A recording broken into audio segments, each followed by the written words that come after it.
Olá, boa tarde para você.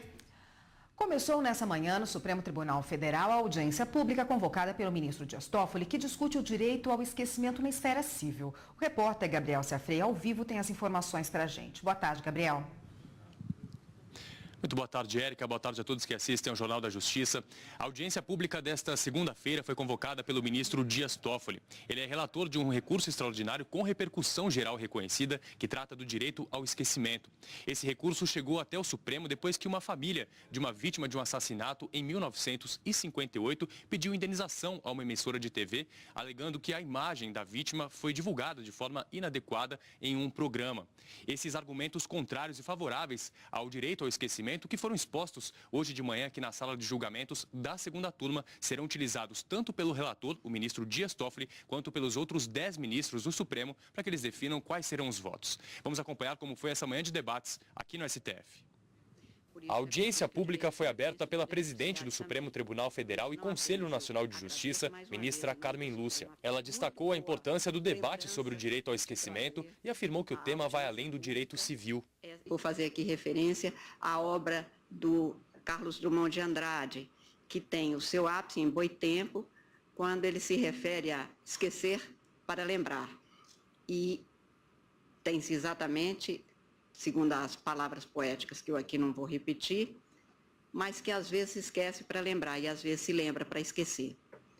E é exatamente este um dos temas que tem permeado não apenas a esfera civil, objeto específico dessa audiência, mas até mesmo em direitos outros fundamentais. Na sequência, o relator do recurso extraordinário, que tem repercussão geral reconhecida, ministro Dias Toffoli, informou que todo o material da audiência pública será encaminhado aos demais ministros do STF. Mesmo que não estejamos os 11 ministros aqui, mas todo esse material ele é encartado aos autos e é também encaminhado a todos os eminentes integrantes da Corte, antes de se pautar o tema para julgamento no plenário do Supremo Tribunal Federal. O relator também leu os acórdãos do Tribunal de Justiça do Rio de Janeiro e do Superior Tribunal de Justiça, que negaram o pedido feito pela família da vítima. Os familiares pedem indenização a uma emissora de TV que mostrou durante um programa como a vítima foi morta nos anos 50. Eles alegavam exploração da imagem da mulher, obtenção de lucro com a divulgação do conteúdo e que a menção ao crime causou constrangimento à família. Já a emissora afirmou que mostrava no programa somente crimes de amplo conhecimento da sociedade e que não violou a Constituição Federal. Após a manifestação dos ministros, foi a vez de 7 expositores falarem. Durante 15 minutos, juristas, representantes de associações de órgãos de imprensa e também do Poder Judiciário apresentaram os argumentos. Temos o cuidado para não tratar o direito ao esquecimento de uma forma binária. Não é sim ou não. Entre o 0 e o 1, há um mundo. Há um mundo de circunstâncias que caberá aos magistrados, em todos os seus níveis e instância, sopesarem. A invocação do direito ao esquecimento por quem quer que seja não é uma coisa automática que gerará o cerceamento de uma divulgação. Já a Associação das Emissoras de Rádio e Televisão defendeu o direito à informação e às liberdades de expressão e imprensa. No nosso entender, o direito ao esquecimento é um suposto direito não contemplado em nenhuma norma constitucional ou infraconstitucional do país, não é um direito implícito nas dobras de nenhum outro direito fundamental. O direito à informação não está sujeito a prazo decadencial ou prescricional e, portanto, não está limitado no tempo. A audiência pública foi suspensa agora há pouco, depois que 7 expositores manifestaram as opiniões aqui na sala de julgamentos da segunda turma do Supremo Tribunal Federal. A previsão é de que ela seja retomada a partir de 2h15 da tarde, com outros expositores manifestando aí suas opiniões contrárias e favoráveis ao direito ao esquecimento. Lembrando que a Rádio e TV Justiça transmitem a audiência pública ao vivo e na íntegra. Érica, é com você. Obrigada, Gabriel. Na última sexta-feira, os ministros do Tribunal Superior Eleitoral, por maioria, entenderam que não houve abuso de poder político e econômico nas últimas eleições presidenciais pela chapa vencedora. Os principais trechos do relatório de 1000 páginas foram lidos de forma resumida pelo ministro. Alegando que sofisticado esquema de arrecadação ilegal de dinheiro público foi montado para obter, a partir de contratos mantidos com a Petrobras, cifras milionárias em favor das agremiações partidárias, cujos recursos permitiram a captação de votos em favor dos candidatos e dos partidos, fecho aspas. Após 8 sessões de julgamento, o resultado foi definido. Além do relator, os ministros Luiz Fux e Rosa Weber votaram pela cassação da chapa presidencial. Acompanho Sua Excelência no histórico voto que proferiu, pelo menos na parte em que até agora foi exposto. Em nome de tudo isso, da ética e da moralidade que representam um binômio essencial ao legítimo exercício do poder político, a distar desse quadro de corrupção endêmica e de moralidade amazônica, eu acompanho o eminente ministro relator, julgo os pedidos deduzidos procedentes para cassar integralmente a chapa, assim como fez o eminente ministro Herman Benjamin. Mas o relator ficou vencido e os ministros Napoleão Nunes Maia, Admar Gonzaga, Tarcísio Vieira e o presidente do TSE, ministro Gilmar Mendes, entenderam que não houve abuso de poder político e econômico na última campanha eleitoral e absolveram a chapa Dilma Temer.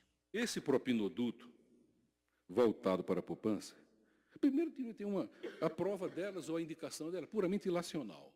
Depois, se for aceito isso, abre um leque infinito de punições para todo mundo que foi eleito nesse período, graças a essa poupança.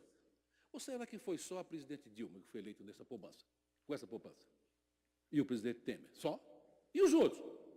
Do PMDB e do PT? Não estão também maculados, não? Olha, vendo como não dá certo, é impraticável, é ilógico, é irrazoável, é contra tudo ampliar o objeto dos pedidos, porque chegaríamos ao infinito.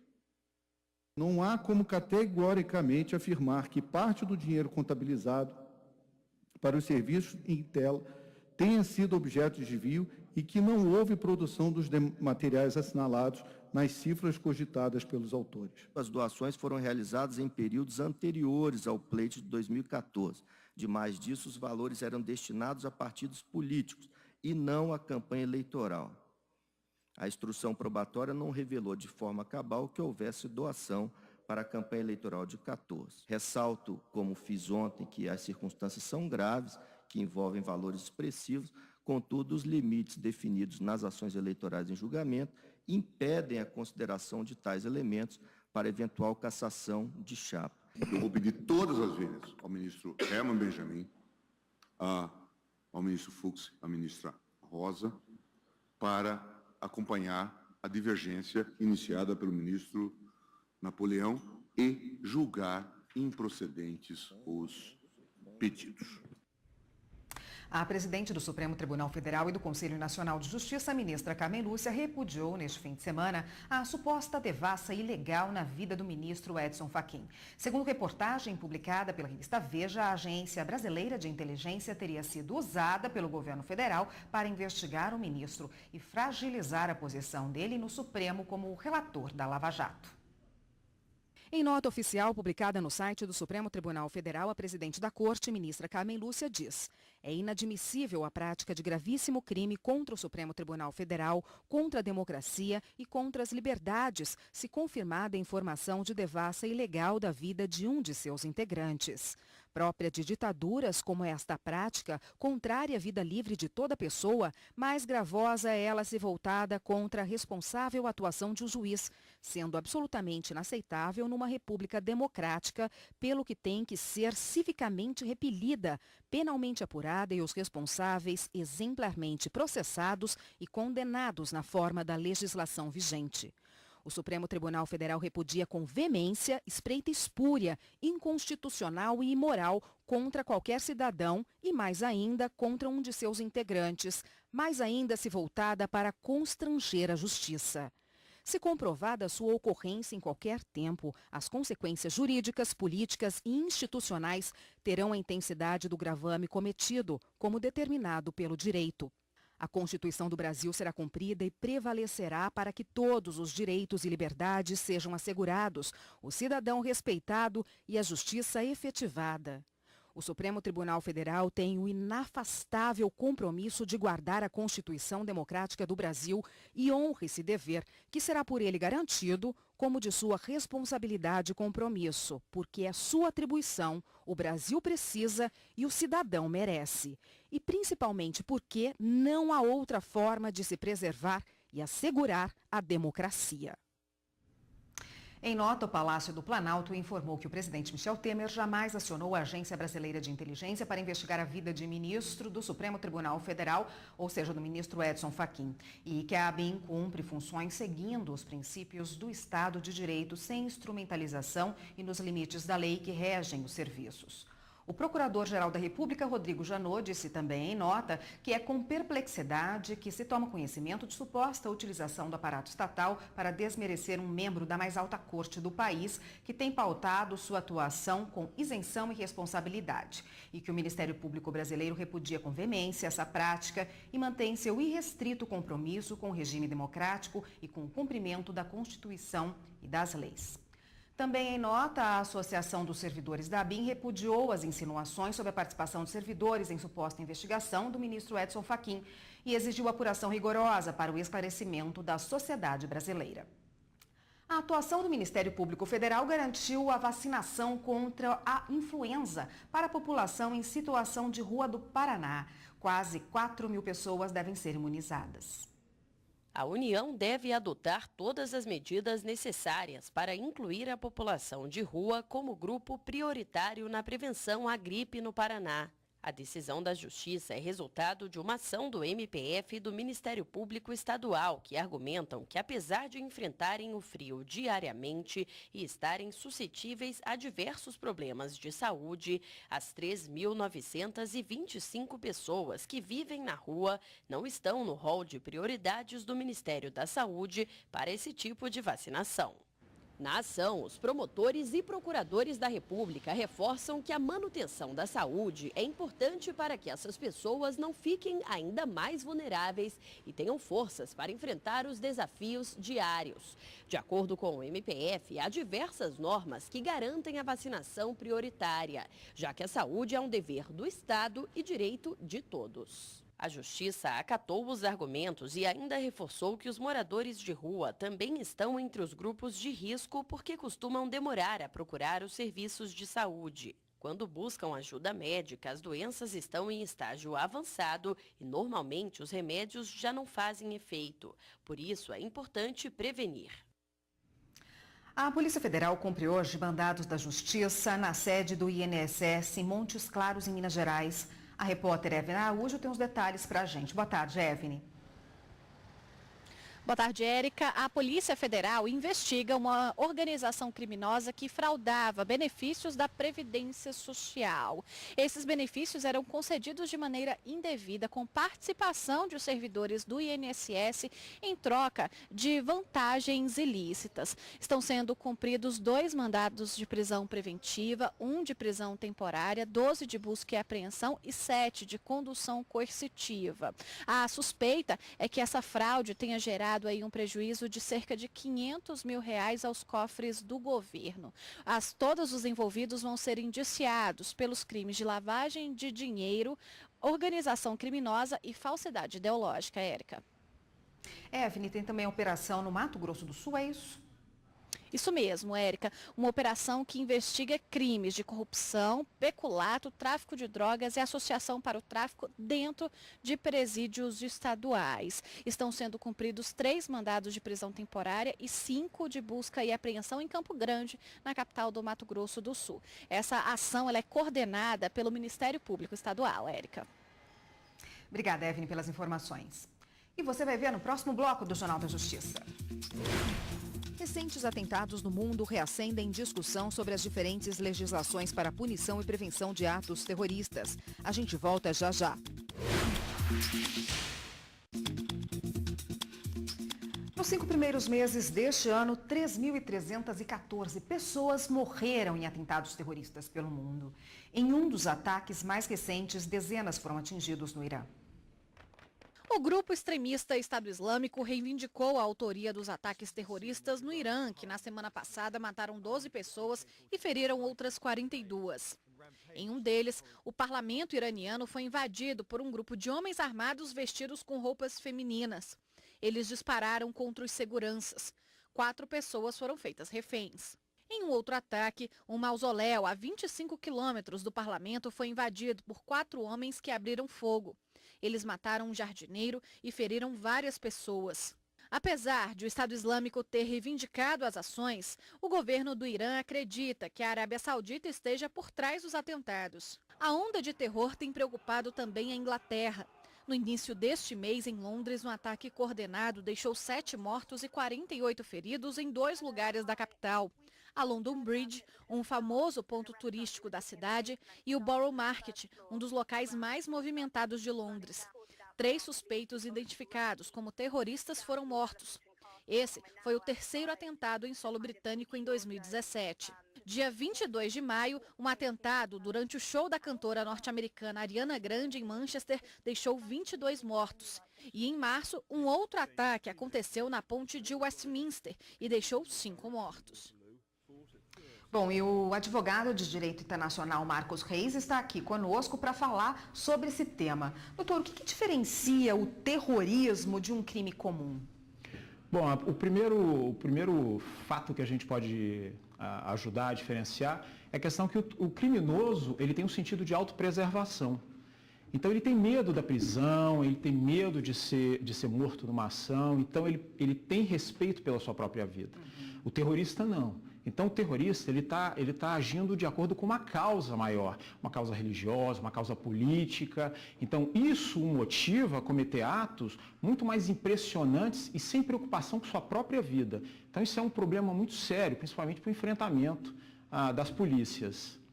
Quando a gente fala em terrorismo, a gente fala aí de um crime que pode desobedecer às barreiras aí das fronteiras, né? Porque o terrorista ele sai de um país, da sua nação, muitas vezes para cometer um crime em outro país e outra nação. Como é que funciona essa legislação internacional e mesmo as legislações nacionais desses países que mais lidam com esse assunto em relação ao terrorismo? O mundo, nós temos diversas legislações. O grande problema é que nenhuma trata de forma concreta o que é o fenômeno do terrorismo. Então, não existe uma lei internacional que defina o que é o terrorismo. Então, nós temos tratados sobre a questão da prevenção ao financiamento do terrorismo, tratado contra os crimes cometidos em aeronaves praticados por terroristas, etc. Mas nós não temos a definição internacional do que é terrorismo. Então, nós dependemos das legislações de cada país. Então, cada país vai possuir sua própria legislação e vai tratar o tema de maneira específica, normalmente de acordo com seus interesses.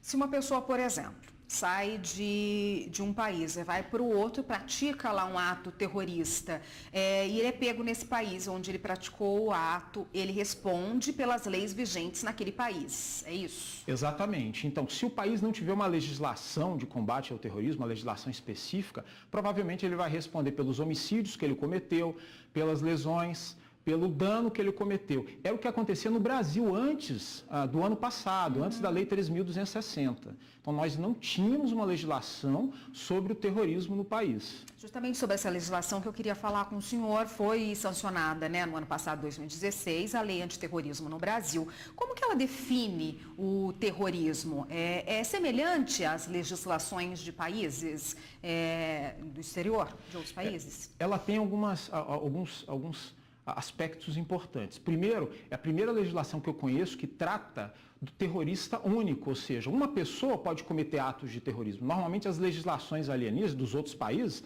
são legislações que prevêem grupos praticando esses atos, pelo menos 3, 4 pessoas. Então a legislação brasileira ela já está um pouco adiantada e ela prevê a questão, por exemplo, do lobo solitário. Então uma pessoa pode praticar atos de terrorismo.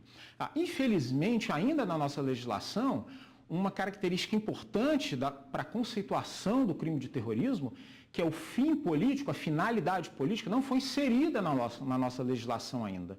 Então a legislação brasileira, ela trata o terrorismo como um crime praticado com violência, por motivos de xenofobia, de discriminação. O fim político não está dentro da nossa legislação ainda. E acontece por esse fim também? Acontece sim. Então, por exemplo, alguma entidade, algum grupo querendo, por exemplo, a secessão do território brasileiro, ele pode cometer atos de terror com uma finalidade política e ele poderia ser tratado como um ato de terrorismo. Outro exemplo é, por exemplo, uma organização criminosa como o PCC, como o Comando Vermelho, na medida que eles começam a colocar fogo em ônibus, eles matam policiais, eles atacam delegacias, isso é um ato de terror do ponto de vista doutrinário, porque tem uma finalidade política aí por trás. Ainda que não sejam organizações terroristas, são organizações criminosas, naquele momento eles cometeram atos de terrorismo porque eles estão tentando mudar o comportamento do Estado e da sociedade. O Brasil tem uma fronteira gigantesca aí, né? Um país de dimensões continentais e a entrada de pessoas por essas fronteiras é muito facilitada no país. Recentemente também a gente teve a nova lei da migração, que já regulou esse aspecto da entrada. Também associada à lei antiterrorismo, ela protege o país de, porventura, se alguma pessoa quiser vir de fora praticar atos de terrorismo dentro do país. Não, na verdade, nenhuma legislação no mundo, salvo em países muito fechados, como a Coreia do Norte, né, vão proteger o acesso de pessoas com má intenção no nosso território. Então, nós vamos ter turistas, nós vamos ter pessoas de negócio que podem ser cooptadas por organizações terroristas que vão entrar no nosso território.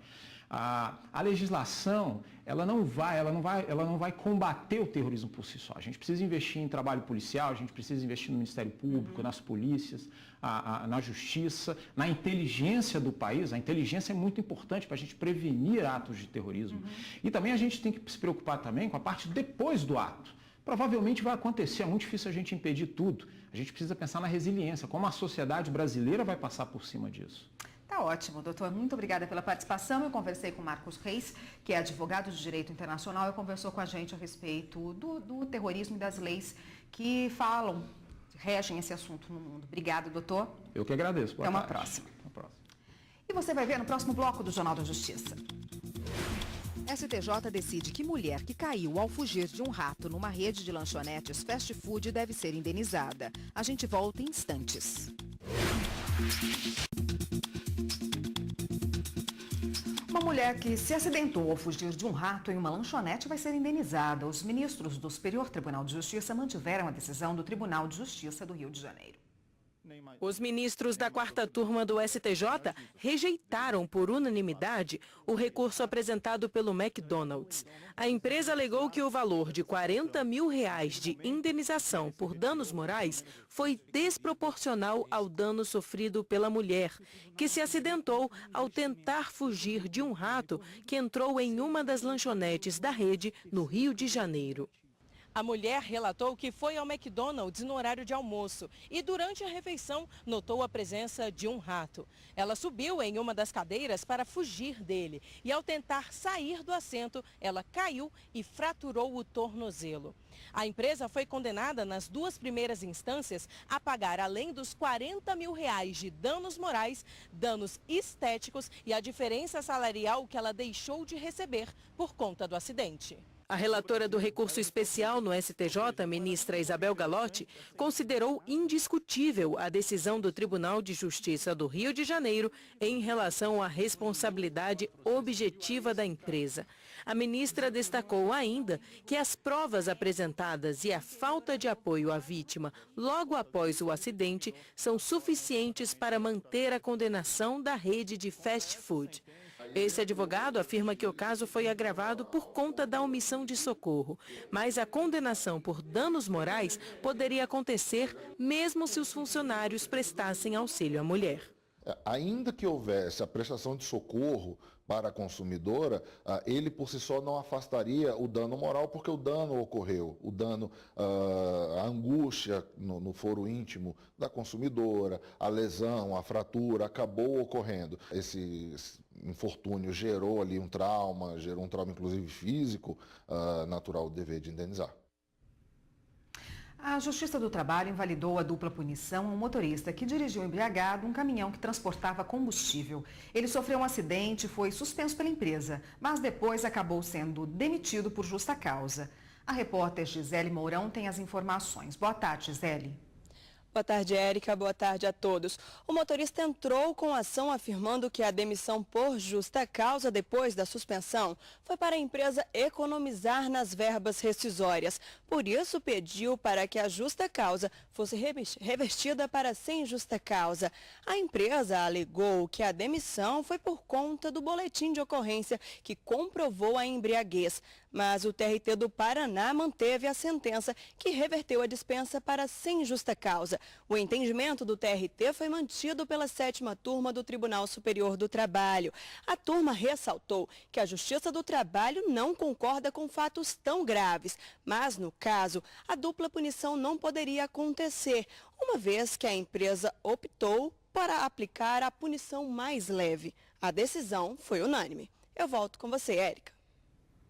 Obrigada, Gisele. Os paraísos fiscais estão na mira da ONU e você fica sabendo detalhes no Direito Sem Fronteiras de hoje. O programa mostra que não é crime enviar dinheiro para fora do país. O problema está em não declarar isso às autoridades. Paraíso fiscal é atrativo porque, entre outros motivos, garante sigilo absoluto ao dono do dinheiro. O Direito Sem Fronteiras vai ao ar logo mais às 8 horas da noite.